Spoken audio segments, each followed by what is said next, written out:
icing down your injury. I am. I got to listen, I'm playing hurt today.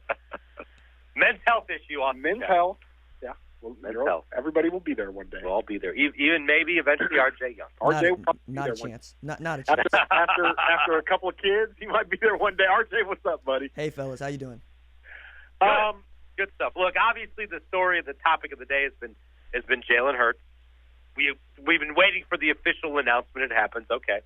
Now the conversation turns to, and we talked about it earlier, what is this OU's offense? What is it? As we all think, we all agree, he's a different player than Kyler Murray. He's a different player than Baker Mayfield. We're all different. He does have a skill set, however, that Lincoln Riley will take advantage of, and that's the thing I think that gets overlooked or maybe not talked about when we look at the differences is Lincoln Riley has done a great job of adjusting the offense to fit personal talent. Well, and I guess that's one of the things that I love most about this fit. We can get into things that I think people are overblown, but check this out, man. And local audience, Tulsa. Remember Josh Jacobs? Remember Sean Jackson? Remember Prentice Elliott at McLean? And we're talking about the ability to be the Wildcat quarterback and power run game. I get that. You got a linebacker who can throw the ball 70 yards down the field if he wants to. Now, accuracy, we'll see, but 62% of your passes, that ain't bad, man. That's actually really good. But we're talking about, or I heard you talking about, Austin, the QB power run game. And yeah, like you're going to have running backs back there. The question is, are you going to have an offensive line to be able to do those things? Because if you're going to ask Jalen Hurts to throw the ball 35 times, then we'll see, right? Because we know that 62% of your passes is not 71, is not 72. So that's Kyler and Baker. But this is a kid who squats 500, benches 350, and has a 4.40. Yeah, he can run really fast, but he's also going to have to throw the ball to a 5-star wide receiver and another 5-star wide receiver and another 5-star wide receiver. And I think that's the reason you make the move is you want to have a guy who is experienced enough to be able to get the ball out to a bunch of folks that have, egos of their own. It's interesting when you see good coaches, and I'll reference Bedenbaugh here, that are able to take talent, move some things around, get their guys to develop, and they go on and win the Joe Moore Award. Okay, well, he is maximizing good talent there. Now it's a different situation for him to where you're going to have to reload a lot of guys. Now, they got talent, but like you said, your Creed comes back, and that helps to have your center back. However, he's going to have to develop some guys, and I think the test will be by the time we get to that game in Dallas against Texas, what's this O-line going to look like? And I think that will be a great test and a barometer going up against a decent front seven to see if they're on the right track to be a good offensive line like they've been the last handful of years. Absolutely. And to your point, Cody Ford had never played tackle before. Right. And he's a guard, and he basically hadn't seen much of the field. They moved him out to right tackle. We're talking about him being a first-round pick, depending on where this all falls. But more to that, I think if you look at the talent and you've been paying attention to recruiting, and, I work at a recruiting site, so yeah. Bray Walker is a dude. Yeah. Daryl Simpson is a dude. Marquise Hayes. Adrian Ely. You have bodies that you trust as far as talent, right? But one of the things that I really enjoy about Bill is he's really good at saying, you know what, I think this kid has the footwork to play on the outside, or I think I'm going to move this kid inside, or I'm going to have this guy backing up Creed at center. So it's not about whether or not he's going to get it done. That said, he has to get it done, because if they don't have that line figured out by October, that's going to be a really tough road to hoe. And I think that's the other reason Jalen Hurts makes a lot of sense is you're going to need a guy that can take care of himself for the first 4 or 5 games. That's a great point. Yeah. As far as taking care of the football, you're going to be stuck in situations where the line busts. And I like that, you referenced a few guys there. Talent-wise, those are guys who could have played this year. Absolutely. No problem. But obviously when you have the kind of line and the depth and the seniority, if you will, a lot of the older guys, they weren't going to see the field. And that's a huge luxury to have, to be able to redshirt guys that you don't have to play but are definitely good enough. They would start on every other offensive line in the conference.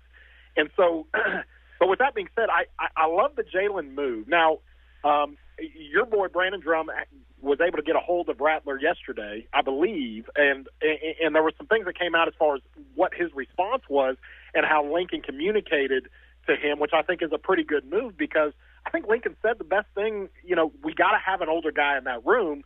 And so do you think Rattler will be able to adjust to that just fine? And he's a competitor, and he wants to get in there and maybe even learn some things from Jalen Hurts.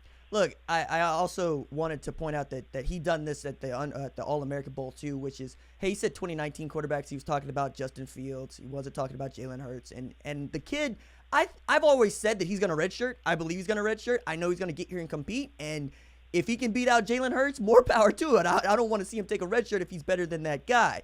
That said, I think he knew that he was going to redshirt. He knows he's getting here in the summer. He knows that every quarterback at Oklahoma has redshirted, and Trevor Lawrence is the only Trevor Lawrence.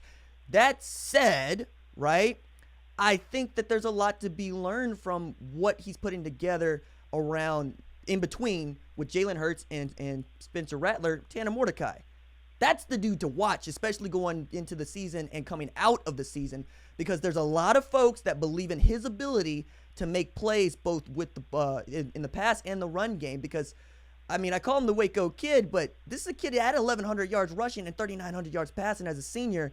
And the one time he got out there to spin it, he looked good doing it. So that's the QB carousel is always going to be a topic for which Spencer's going to have to bat away. Tanner's going to have to bat away. Any dude that comes to Oklahoma is going to have to bat it away, because Lincoln Riley's resume now says, I have 3 starting quarterbacks that I did not recruit out of high school. And you're going to have to walk into living rooms with that same speech and tell me how you're going to recruit my kid when I saw you go get Baker Mayfield, I saw you go get Kyler Murray, and I saw you go get Jalen Hurts.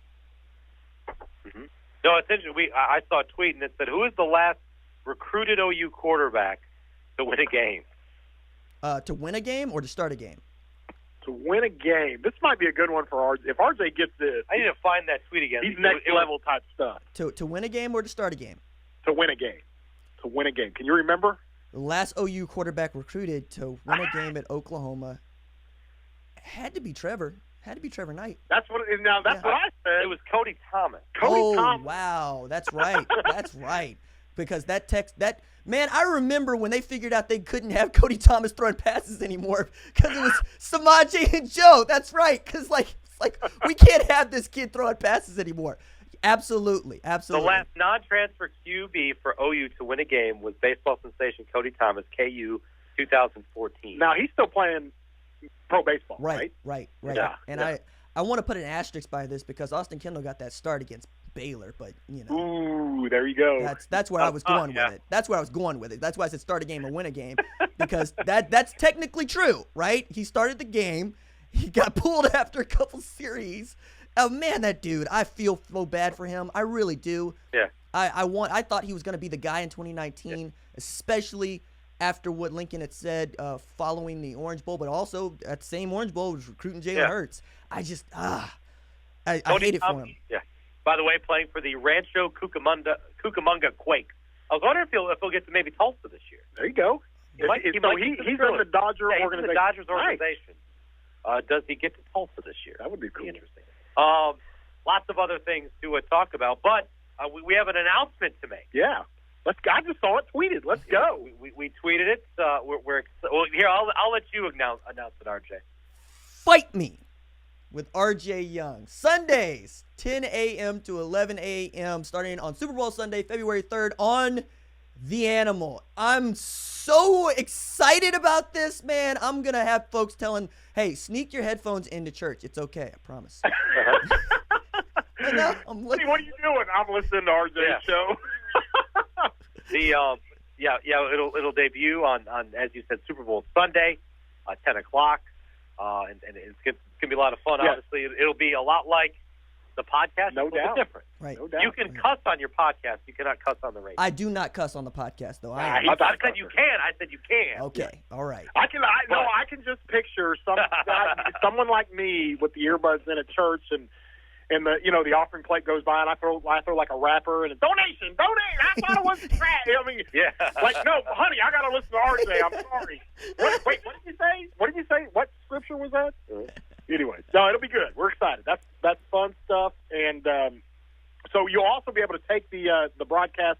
You'll put it on your YouTube channel. You'll be able to put the podcast, to use it as a podcast, if you will, so people can go back and listen to it. But that's a lot of fun.